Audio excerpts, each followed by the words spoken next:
আমি জানতাম না যে আমার স্বামী এক নারী লোভী। সে পরকীয়া করে, ফোনে বিভিন্ন মেয়ের সাথে কথাবার্তা বলে। তার যে মেয়ের প্রতি লোভ বেশি, এই বিষয়টা যে সে পর পর বিয়ে করে যাচ্ছে, বিয়ে করতেছে, ছাড়তেছে। আমার ভরণ পোষণ সে কোনো কিছুই দেয় নাই। আমার যে টাকা দিছে আমার বাবার থেকে, সে টাকাও ফেরত দেয় নাই। আমাকে তালাকের নোটিশ পাঠাই দিছে, আমার দেনমোহর দেয় নাই। আমি চাই যে তার স্বরাষ্ট্র বরাবর যে তার একটা বিচার হোক। আমি আমার ন্যায্য বিচার দাবি করে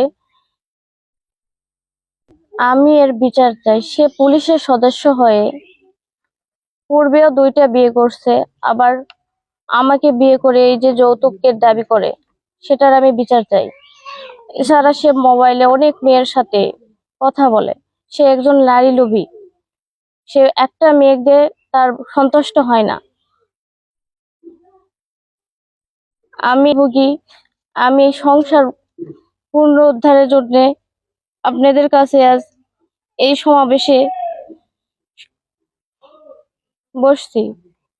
আমাকে আপনারা সুষ্ঠু বিচার পাইয়ে দিবেন, এই বলে আমার বক্তব্য শেষ করতেছি।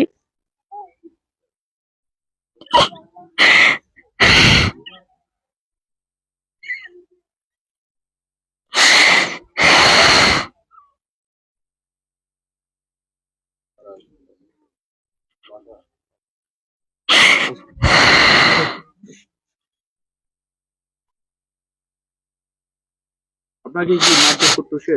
হ্যাঁ, সে আমাকে শারীরিক নির্যাতন করছে।